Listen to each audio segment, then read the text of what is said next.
Saudara sekalian, kita tidak akan dapat mengerti perjanjian baru tanpa membaca perjanjian lama. Nah, itu hebatnya kekristenan yang tidak mungkin dapat dipisahkan dari sejarah bangsa Israel. Jadi kalau sampai ada kelompok-kelompok tertentu yang anti Israel, lalu nanti imbasnya juga bisa anti Kristen, itu bisa dimengerti. Ya, bisa dimengerti. Karena kita sebagai orang Kristen tidak akan pernah mengerti Alkitab Perjanjian Baru tanpa memahami isi Alkitab Perjanjian Lama. Hubungan yang tidak terpisahkan tersebut, saudaraku, merupakan fakta yang tidak bisa dibantah. Kalau ada agama-agama di dunia yang bisa dipisahkan dari suatu bangsa, ada banyak agama dan mungkin semua agama bisa. Hampir bisa dipisahkan dengan satu suku bangsa. Tapi kekristenan tidak bisa. Bagaimanapun, saudaraku, akar daripada kekristenan itu berangkat dari bangsa Israel. Kita tidak akan pernah mengerti kitab Perjanjian Baru, ajaran Injil tanpa melihat Perjanjian Lama. Tetapi kita tidak boleh berhenti di Perjanjian Lama. Perjanjian Lama adalah penjelasan untuk menuju rencana inti kerajaan Allah. Yang pusat dari kebenaran atau pusat pusaran atau epicentrum dari kebenaran itu ada di Perjanjian Baru.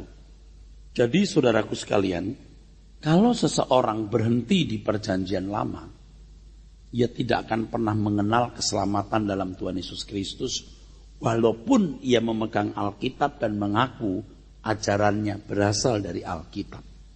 Nah, kita melihat, saudaraku, banyak ajaran-ajaran sesat yang mengaku berdasarkan Alkitab juga.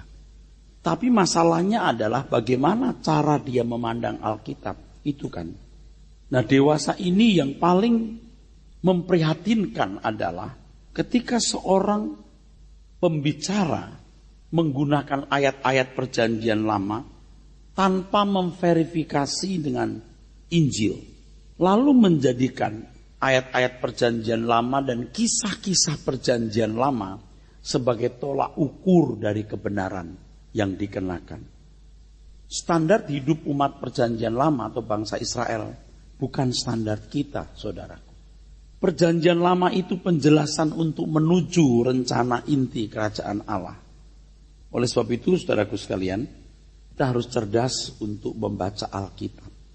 Begini saja, saudara, pengajaran ini saja tidak banyak orang tahu.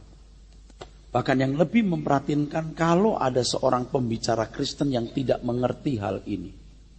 Dia berkelana di Perjanjian Lama tanpa melihat Perjanjian Baru dengan benar. Untuk ini, saudaraku sekalian, kita harus memandang Perjanjian Lama sebagai penjelasan background yang sangat penting untuk dimengerti. Nah, ketika seseorang berhenti di Perjanjian Lama atau mencoba untuk menjadikan Perjanjian Lama sebagai pusat pusaran kebenaran, keberagamaan dengan sistemnya, walau dalam volume kecil, itu bisa merusak nilai-nilai batiniah yang murni. Nah, ini saudara mesti perlu mendengar dengan lebih jelas. Kalau seorang Kristen, kalau pembicara, kalau pengkhotbah, mencoba untuk menjadikan ayat Perjanjian Lama atau kisah hidup bangsa Israel sebagai pusat kebenaran, maka keberagamaan dengan sistemnya, walau dalam volume kecil, itu bisa merusak nilai-nilai batiniah yang seharusnya dibangun dalam hidup orang Kristen. Seperti yang sekarang kita saksikan, saudara. Mungkin tanpa kita sadari, liturgi gereja-gereja karismatik hari ini juga sudah mulai mencoba mengacu pada sikap ibadah orang Israel. Ya. Seperti tepuk tangan, melompat, bersorak-sorai, menari. Itu kan sistem keberagamaan. Walaupun volumenya sekecil apapun, itu bisa merusak nilai-nilai batinnya yang murni. Saya tidak mengatakan salah kalau kita tepuk tangan atau melompat atau menari-nari buat Tuhan atau pakai panji-panji gitu kan. pakai panji-panji begitu. Tapi kalau kemudian itu menjadi ukuran ibadah kita, itu salah loh saudara. Sebab ibadah dalam kekristenan itu dalam roh dan kebenaran. Dalam roh dan kebenaran. Yang saya sudah sampaikan bahwa bangun tidur sampai kita tidur itu perjalanan hidup kita merupakan liturgi. Nah kalau kita di gereja ini meeting together, pertemuan bersama, yang intinya adalah bagaimana mendengar firman. Apakah tidak boleh menari? Pak, boleh. Asal hati kita betul-betul sukacita. Dan apa yang ada di hati diekspresikan dalam gerak. Jangan geraknya tanpa ada jiwanya. Jiwa dulu baru terekspresi dalam gerak. Bukan gerak ditampilkan tanpa melihat substansinya, jiwanya, saudara. Nah kalau orang-orang Yahudi ini kan memang belum dibawa Tuhan kepada kesempurnaan, belum dibawa kepada nilai-nilai batinia, saudaraku. Yang mereka bisa lakukan adalah ya tepuk tangan, menari, melompat-lompat, bersorak-sorai. Itu kan kadar keberagamaan orang Yahudi. Sekarang kita bersorak-sorai. Sampai kadang-kadang tuh sorak-sorainya yang kampungan gitu. Ayo katakan semua, hei, hei. Ngerti gak saudara? Itu sekecil apapun volume nilai-nilai atau unsur-unsur keberagamaan itu bisa merusak nilai-nilai batinia yang seharusnya kita bangun. Kalau misalnya kita tepuk tangan untuk Tuhan itu kalau memang kita tanpa pengertian, kenapa mesti tepuk tangan? Ya udah tepuk tangan saja. Nah kalau kebiasaan itu dilakukan jadi apa? Saudara misalnya gini, WL mengajak gini, yuk kita menari. Jangan malu, Daud aja enggak malu kok gitu. Tapi Daud menari itu satu, dia standarnya presiden lama. Yang kedua Daud punya pengalaman dengan Tuhan. Yang ketiga memang ada tabut di situ. Lalu kita nari, jangan malu ya. Nari kita isinya apa? Ya nari aja gitu. Oke lah sekali dua kali, oke lah. Tapi kalau terus menerus akhirnya terbangun sebuah pola ibadah yang kayak pepesan kosong. Mendengar ini jangan nanti orang berpikir begini loh saudaraku. Wah Pak Eras anti menari, anti tepuk tangan. Wah udah jadi protestan lagi tuh Pak Eras. Memang dari dulu saya tidak pernah tidak jadi protestan. Saya selalu jadi orang protestan. Yang jelas tidak pro setan. Ratakan jalannya bang. Ada lagu itu ya. Persiapkan jalan. Lagunya gimana? Persiapkan itu. Siapkan jalan gitu. Itu kan mengacu kepada firman Tuhan mengatakan bahwa Yohanes itu mempersiapkan jalan bagi Tuhan. Anda ngerti nggak maksudnya? Maksudnya bahwa Yohanes Pembaptis ini merusak atau mengubah pola-pola warisan ibadah Yahudi. Nah dia kan anak imam, mestinya pakai baju imam. Di tengah-tengah imam dengan pola agama Yahudi. Ini pakai kulit nggak jelas. Tinggal di hutan, makan belalang. Aneh ini. Keanehan Yohanes Pembaptis ini sebenarnya persiapan dari munculnya seorang anak tukang kayu yang mengaku anak Allah lalu ngajar. Kan orang mempertanyakan legitimasinya. Apa hakmu mengajar? Siapa kamu? Anak imam bukan, nabi bukan, enak aja. Lihat itu Yohanes siapa dia? Anak imam aja begitu. Paham nggak? Anak imam aja begitu tuh. Dia mempersiapkan jalan bagi Tuhan. Intinya itu ada unsur demikian saudara. Nah kalau kita nyanyi misalnya, ratakan jalannya bergelombang. Coba kalau kita tanya maksudnya apa jalan bergelombang? Ini jalan Cibinong maksudnya. Itu nggak ada maknanya. Implikasi dalam hidup itu nggak jelas. Kalau terus-menerus begini kira-kira jadi dongok enggak? Jadi juga jadi bodoh. Karena nggak ngerti maknanya. Timbunlah tanah yang berlobang. Terus menjadi siap dibangun. Apa sih? Di atas dasar iman. Iman itu apa? Anda kalau belajar firman stres nggak dengar begini? Stres. Iman itu apa?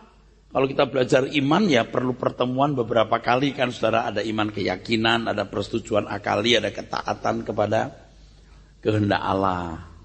Lalu bangunan. Bangunannya itu maksudnya apa? Bangunan apa? Kan harus diklarifikasi dengan jelas. Kalau itu mengacu pada kisah dalam Alkitab yaitu Yohanes Pembaptis. Maksudnya sistem keberagamaan Yahudi digantikan kebenaran Injil yang menekankan batinnya. Tidak peduli apakah itu anak imam atau anak tukang kayu menyampaikan firman. Tapi sudah tahu nggak, ribuan bahkan mungkin sudah puluhan ribu atau ratusan ribu jemaat yang mengatakan ratakan jalan yang bergelombang, timbun tanah yang berlubang, siap dibangun. Saya kira banyak pengertian yang tidak jelas, tapi dibiarkan saja. Jadi apa coba? Ayo menari tangan yang satu begini, yang satu begini. Ku kan menari, gitu kan? Tuhan senang gitu kan? Yuk kembali ke Israel loh. Bangsa Israel kayak begitu. Nah, apa kita nggak boleh menari? Boleh kita menari, tapi yang penting kan esensinya hatimu bergembira karena Tuhan. Bergembira nggak karena Tuhan? Nah, itu masalahnya. Kita gembira-gembira aja Pak, gitu sama Tuhan, gembira. Segala puji syukur hanya bagimu Tuhan, asal rezeki jadi lancar. Kan begitu? Paham maksudnya? Oh sedikit ya. Saya mau banyak. Supaya kita memiliki perasaan krisis melihat penyesatan ini. Oke? Kita sudah belajar persepuluhan, sekarang belajar mengenai kedudukan Israel dan perjanjian baru. Different banget ya, beda banget ya. Beda sekali kan? Kalau sudah belajar sampai di sini lalu kita memandang persepuluhan sudah encer ya, gitu aja dipusingkan. Betul nggak? Kalau orang berhenti di perjanjian lama, unsur-unsur agama itu masuk di kekristenan. Ini tadi dalam unsur ibadah. Yang kedua, penekanan kepada berkat jasmani. Kan orang Israel itu memang orientasinya berkat jasmani. Taat berkat, nggak taat laknat, kamu jadi kepala bukan ekor, gitu nggak? Nah sekarang orang Kristen mau dibawa ke ranah itu. Engkau akan jadi kepala bukan ekor. Maksudnya kepala bagian. Memangnya kalau kita nggak jadi kepala bagian, lalu apa kita jadi rendah? Kalau ratusan tahun kekristenan mengalami aniaya, jangankan kepala bagian, pegawai pun nggak diterima. Apa berarti Tuhan tidak memenuhi firman-Nya? Apakah berarti Tuhan mengkhianati janjinya? Ya tidak. Kalau orang Israel taat berkat, tidak taat laknat. Kalau orang Kristen taat pun juga tetap dalam kesulitan. Bisa. Nah, kita masuk yang ketiga. Kalau orang Israel itu mencari pembelaan Tuhan, sebab memang orientasi berpikir mereka jasmani dan pembelaan juga pembelaan jasmani, tapi orang Kristen itu membela Tuhan, walaupun sebenarnya Tuhan tidak butuh pembelaan, sebab orientasinya adalah keselamatan kekal. Yang penting engkau terima aku di langit baru bumi baru. Hari ini kuhabiskan hidupku untuk melayani membela engkau. Nggak kawin pun nggak apa-apa. Sampai pernikahan diturunkan dari tahtanya. Kemiskinan bukan kecelakaan. Yang jelas kita nggak jadi miskin minta-minta. Tapi artinya kita tidak harus bermewah-mewah. Hidup kita abdikan bagi Tuhan. Harapan kita langit baru bumi baru. Itu beda sekali. Jadi perhatikan kalau orang berhenti di perjanjian lama, unsur agama ini masuk. Penekanan berkat jasmani. Lalu mencari pembelaan Tuhan. Jadi jangan heran kalau lalu muncul klaim janji Tuhan. Imani, yakini berkat Tuhan dicurahkan. Begitu-begitu muncul. Kalau orang Kristen yang benar tidak perlu mengklaim janji Tuhan. Tidak ada yang kita klaim. Allah tidak perlu diingat-ingatkan, tidak perlu diklaim-klaim janjinya. Emangnya asuransi yang kalau menawarkan asuransi gampang banget dengan 1000 janji. Begitu kita klaim surat ini, surat itu harus lengkap, kalau enggak ditunda. Tuhan enggak begitu. Ini kan bisa pembunuhan karakter namanya. Karakter Bapak di surga tidak demikian, saudara. Kita enggak perlu loh minta perlindungan penjagaan Tuhan. Bagi orang Kristen yang baru mungkin masih ragu-ragu boleh. Kalau orang Kristen yang benar itu enggak perlu minta perlindungan penjagaan Tuhan. Karena hidup kita ini bait Roh Kudus kok. Ibadah kita dalam roh dan kebenaran kok, saudaraku. Makanya kalau saudara mengerti kebenaran ini, lalu mendengarkan khotbah-khotbah pendeta sebesar apapun, segede apa, sehebat apapun, Anda jadi stres kan? Jadi stres. Loh ini kok gak ngerti orang ini? Emang dia gak ngerti. Jangankan saudara mau menjelaskan, saya menjelaskan belum didengar. Oleh sebab itu kalau kita konsekuen, mengakui bahwa kekristenan bukanlah agama, kita harus berani meninggalkan unsur-unsur agama ini yang merusak kemurnian iman Kristen. Dan itu tidak mudah karena sudah terlanjur mengakar. Bahkan gereja-gereja yang sudah terlanjur established itu, yang kokoh berdiri itu saudara. Nggak sadar bahwa liturgi misa-misanya itu jadi berbau agamani. Saya bukan menolak sakralnya misa atau kebaktian-kebaktian tersebut. Tapi jangan sampai kita berpikir bahwa itu mewakili hidup kekristenan kita. Kalau orang Yahudi kan begitu. Ritual seremonialnya itu kan mewakili hidup keberagamaan mereka. Kalau kekristenan yang mewakili hidup keberagamaannya itu seluruh langkah hidupnya. Sehingga liturgi kebaktian itu tidak menjadi perwakilan nilai kekristenan kita. Dikemas bagus, boleh. Sebagus-bagusnya, boleh. Sesakral-sakralnya, boleh. Sehikmat-hikmatnya, boleh. Tapi jangan menggantikan nilai hidup kekristenan sesungguhnya yang kita miliki. Banyak di antara kita yang masih kepikir begitu, saudara. Kalau ke gereja gitu, rasanya sedang masuk di suatu suasana bagaimana gitu. Seharusnya sepanjang hidup kita itu suasana hidup di hadirat Tuhan. Sehingga bagi kita tidak ada wilayah yang bebas dari sorotan Tuhan. Tidak ada daerah netral. Semua daerah-daerah Tuhan di mana kita sedang beribadah, berbakti kepada Tuhan. Saudara tahu bahwa ibadah Adam dan Hawa yang pertama itu kan kerjalah, aboda, menjadi ibadah. Kerja itu ibadah. Tuhan itu tidak merumuskan seremonial, ritual-ritual atau tata cara agama atau tata cara ibadah kepada Adam. Tidak. Melangsungkan kehidupan itulah ibadah, saudara.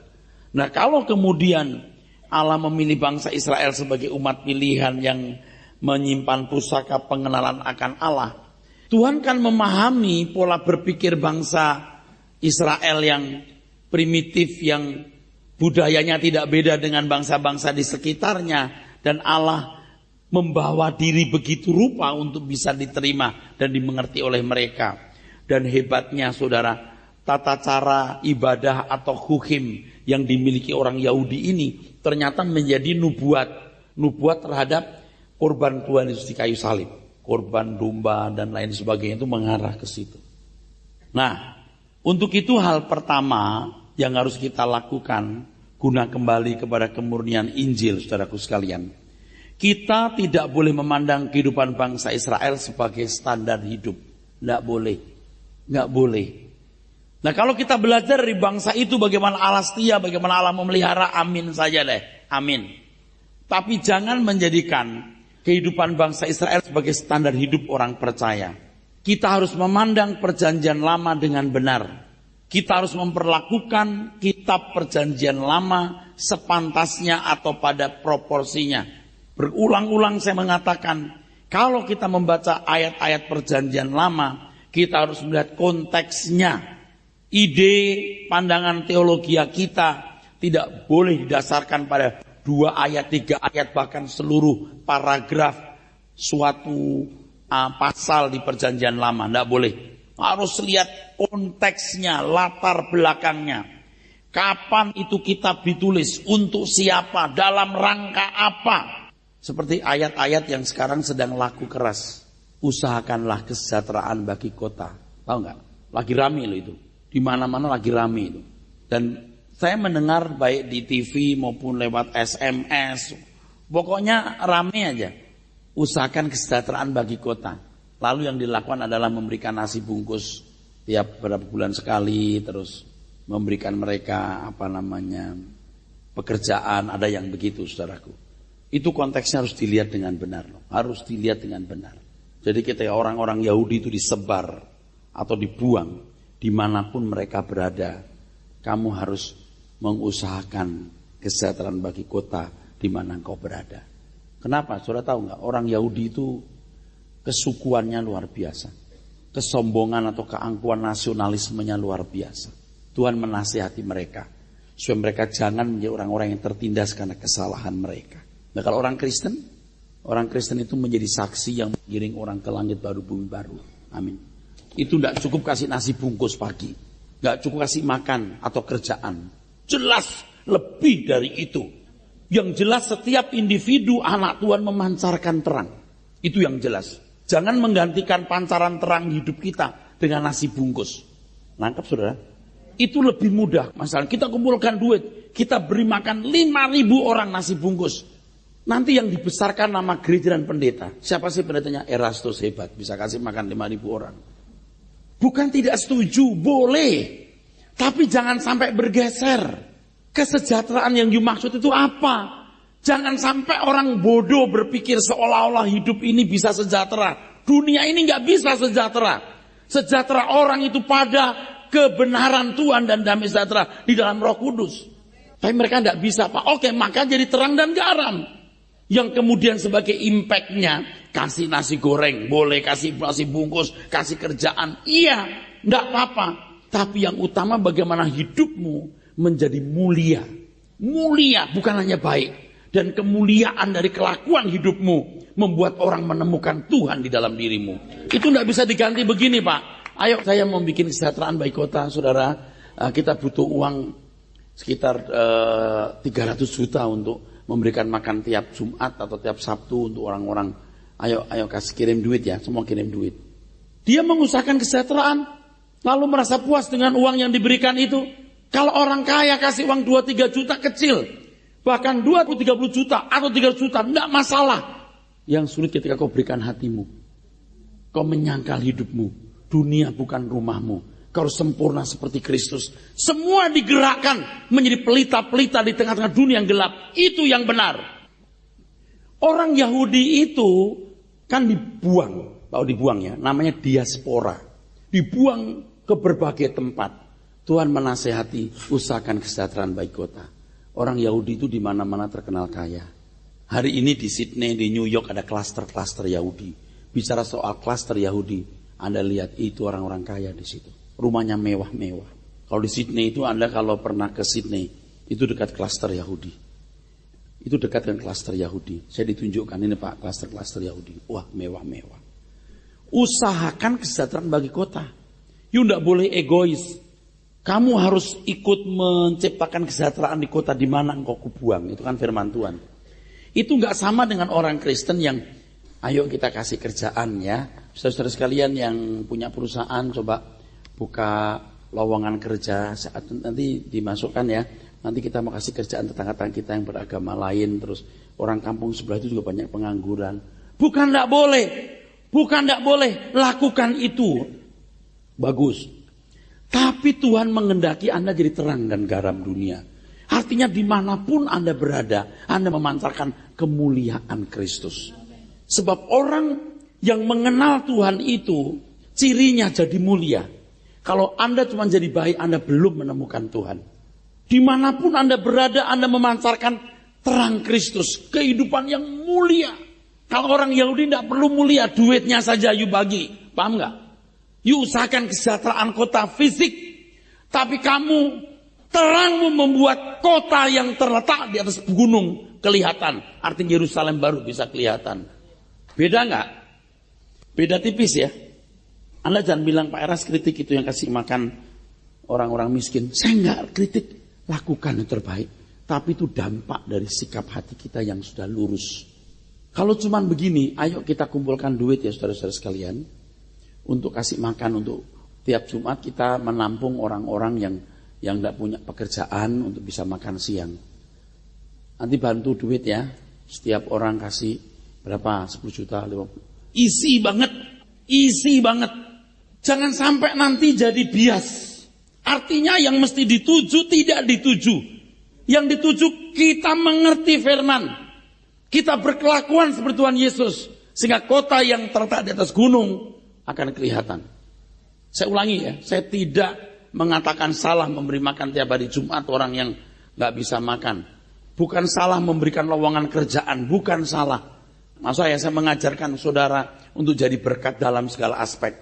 Tapi terutama hidupmu, kelakuanmu, moralmu, karaktermu harus karakter Kristus. Sehingga orang melihat kemuliaan kelakuanmu dan memuliakan Bapa di surga. Itu intinya, jangan diselewengkan. Saya melihat ya, usahakan kesejahteraan baik kota.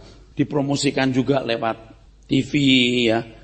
Saya sudah berkali-kali juga ketemu orang-orang Kristen yang berbuat begitu. Bagus saudara. Bagus. Bukan tidak boleh, bagus banget lakukan. Tetapi yang utama jangan engkau lupakan. Jangan jadi bias. Jangan jadi kompensasi dari hal yang lebih sulit dari mengorbankan uangmu. Kalau cuman bagi duit itu gampang, saudaraku. Tapi bagaimana hatimu diubah? Bagaimana filosofimu dibaharui? Bagaimana kau menerima dunia bukan rumahmu? Bagaimana kau punya karakter Kristus? Kalau orang Yahudi kan gak perlu karakter seperti Kristus. Usahakan kesejahteraan bagi kota. Dan ini bisa dilakukan bukan hanya oleh orang Kristen. Semua orang beragama. Bahkan semua orang tidak beragama pun harus lakukan itu. Usahakan kesejahteraan bagi kota. Anda pikir hanya untuk orang Kristen? Orang kafir pun harus punya tanggung jawab. Tahu diri di mana engkau berada. Usahakan kesejahteraan bagi kotamu. Saya ulangi ya, orang Yahudi itu disebar di mana-mana. Orang Yahudi juga terkenal kaya dari dulu. Tapi juga pelit. Orang pelit dasar. Kan ada suku-suku di Indonesia yang dianggap pelit gitu. Oh, Arab dasar pelit. Arab pelit, orang Yahudi lebih pelit. Dunia ini mengakui orang Yahudi lebih pelit. Dunia loh. Kalau sampai Tuhan berkata usahakan kesejahteraan bagi kota, itu masih di perkara-perkara duniawi, saudaraku. Lalu kita mengadopsi itu, lalu mengenakannya, lalu kita berhenti di usaha itu, lalu merasa sudah melakukan firman Tuhan. Usahakan kesejahteraan bagi kota. Lalu setelah memberikan makan setiap minggu hari apa, lalu kasih lowongan kerjaan. Yang dikasih juga berapa puluh sih? Sampai ribuan, kan enggak? Ngerti enggak banyak perusahaan yang dimiliki orang non-Kristen telah menyedot ribuan tenaga? Mereka sudah melakukan kesejahteraan bagi kota lebih dari orang-orang Kristen ini. Ya saudara, saya mendengar orang bersaksi di TV. Ya dia memberikan makan. Enggak sampai ribuan ya, mungkin juga puluhan atau ratusan gitu. Lalu orang-orang kampung di belakang gereja mau diberi beberapa peluang kerjaan, bikin apa, jamur, apa gitu. Berapa orang sih? Ratusan? Enggak, mungkin belasan atau puluhan paling banyak. Bukan enggak boleh, jangan terus kami sudah memenuhi firman Tuhan ini. Enggak, saudara, ngomong begini ini berat. Karena saya dikira melawan atau menentang sahabat-sahabat saya pendeta yang melakukan hal itu. Tapi saya tidak bisa menutup mulut. Saya harus memberitahukan kepada saudara kebenaran. Supaya kita tahu proyeksi dari hidup kekristenan kita itu apa. Nah, untuk menemukan pandangan teologi yang sesuai dengan Injil yang murni, kita harus mendasarkan paham teologi kita atau pengertian kita tentang Tuhan pada karya keselamatan dalam Yesus Kristus. Jadi Tuhan Yesus Kristuslah landasan dasar dari semua pandangan kita. Jadi semua pandangan teologi harus diverifikasi oleh karya keselamatan dalam Yesus Kristus atau pengajaran Tuhan Yesus dalam perjanjian baru. Oleh sebab itu, inti sekali kalau saya sering mengulang-ulang kalimat, apa keselamatan itu? Apa keselamatan itu? Apa keselamatan itu? Usaha Tuhan mengembalikan manusia kepada rancangannya. Masalahnya banyak orang belum mengerti inti pelajaran Injil. Udah ngobok-ngobok banyak ayat tanpa mengerti konteksnya. Ini perjanjian lama, ini perjanjian baru. Kita tidak bisa membaca perjanjian baru dan mengerti isinya tanpa memahami perjanjian lama. Kita menemukan akarnya di sini. Tapi jangan berhenti di akar, kita lihat buahnya. Kalau sudah tahu akarnya dari mana, lalu kita membangun menemukan buahnya di sini, kita menemukan keselamatan, inti keselamatan. Kalau kita balik ke perjanjian lama mau menggali kekayaan yang dalam di sini, semua harus tetap mengacu pada ini, keselamatan. Keselamatan usaha Tuhan mengembalikan manusia kepada rancangannya, berkat rohani sempurna seperti Kristus, langit baru, bumi baru. Semua ke sini. Nah, ini belum dipahami dengan benar. Sudah ngobok-ngobok ndak karuan di sini. Jadi apa, saudara? Akhirnya suruh balik ke sini, bingung dia, keder. Ngobok-ngobok perjanjian lama, kembali ke perjanjian baru, asal ada makanan pakaian cukup. Bingung dia. Serigala punya liang, burung punya sarang, anak manusia tidak punya tempat meletakkan kepalanya. Bingung. Di sini kan injak tanah sebelahmu, imani milik Tuhan.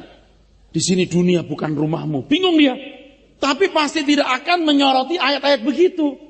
Pasti dia menghindari. Dan kalau jujur dia berkata, bingung gua.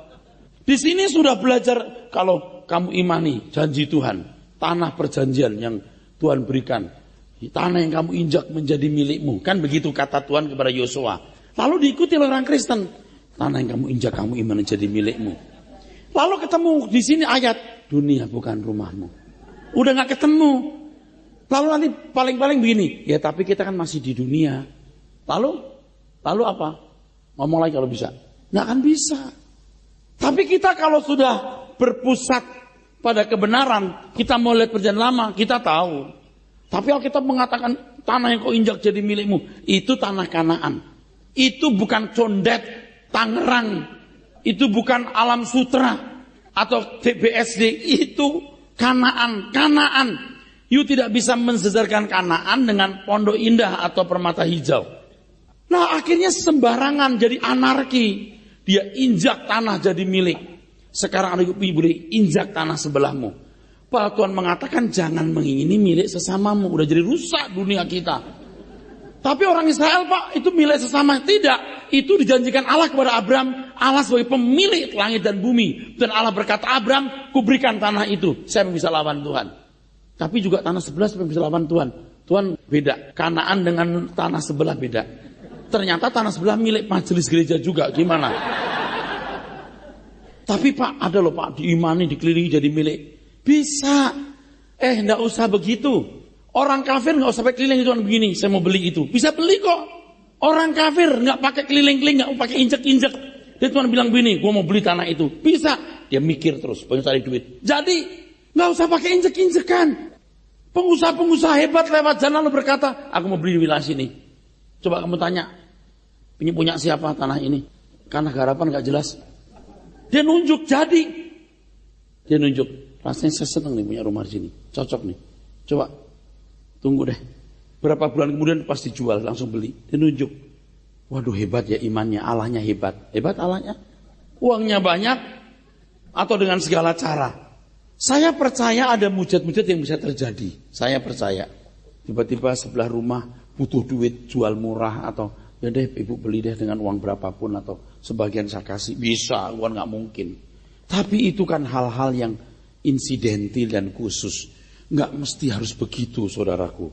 Ya. Ngapain mengendaki dunia ini untuk apa? Saudaraku, belum memahami prinsip-prinsip Injil, sudah ngobok-ngobok perjanjian lama. Saudara, bukan saya mau sok pinter atau sok melecehkan orang. Kalau saya dengar orang khotbah begitu, dalam hati saya, kamu tidak tahu apa yang kamu katakan. Ini orang buta menuntun orang buta. Iya, jemaat itu buta, nggak tahu apa-apa. Amin, amin, amin.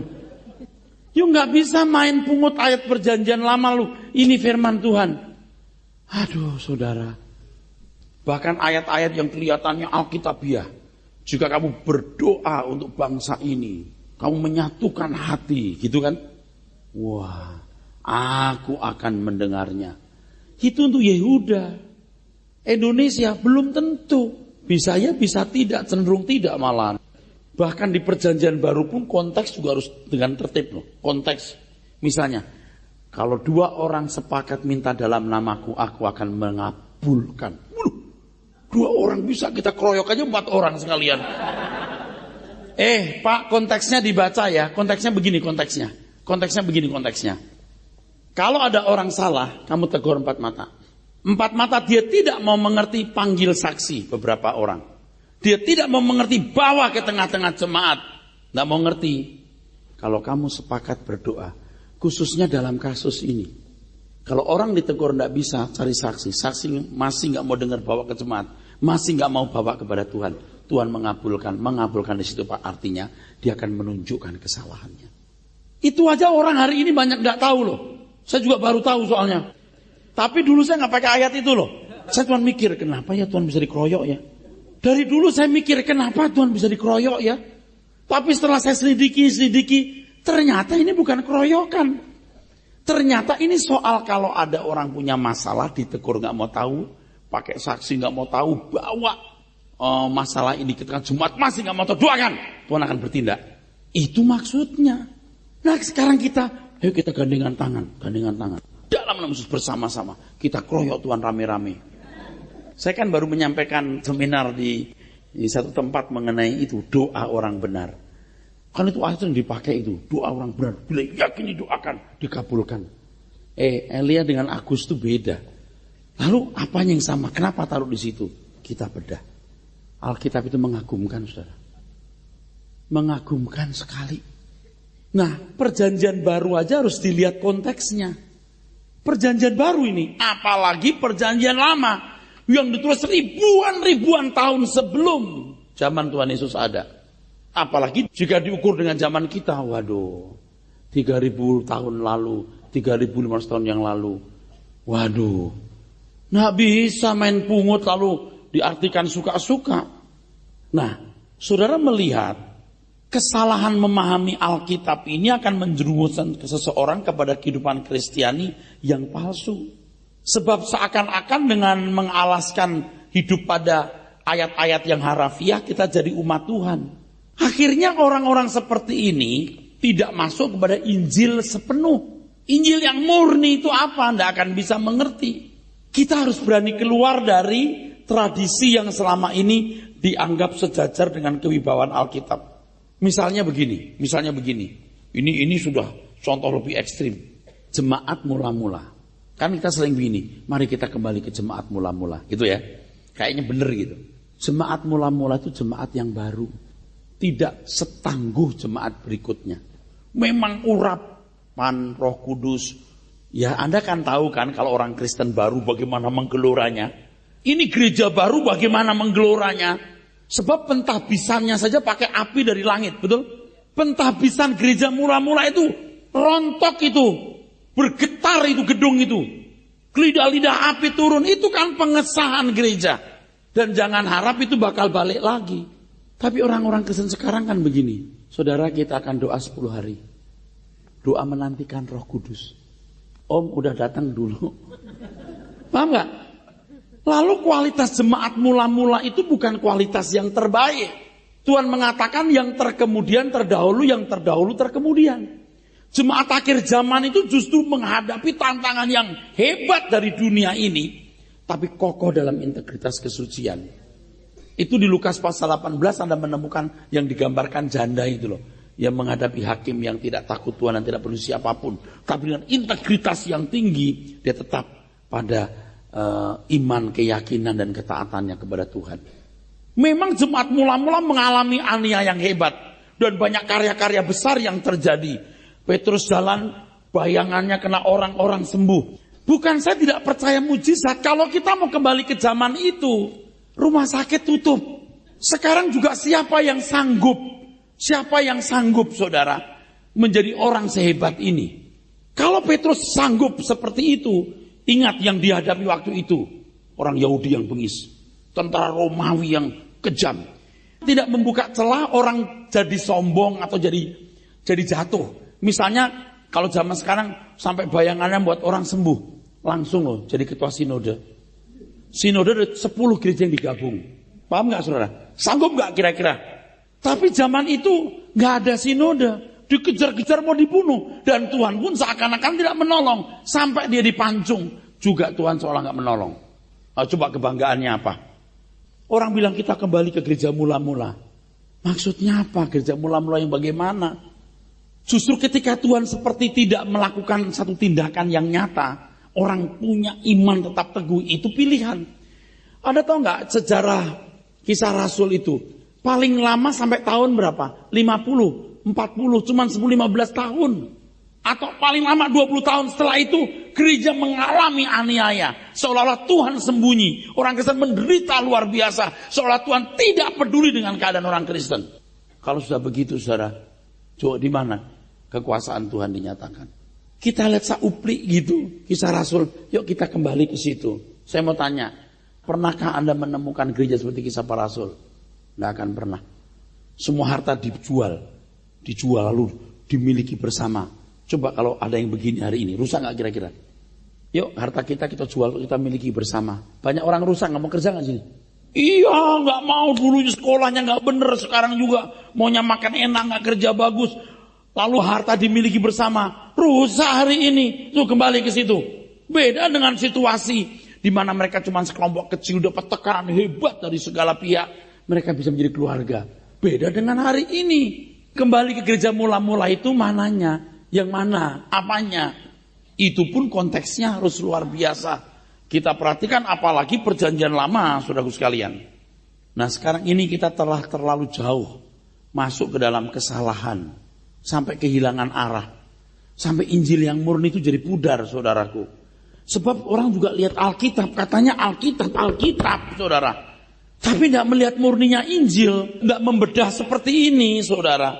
Jadi kalau kita melihat hari ini, keadaan kekristenan ya bisa mengerikan.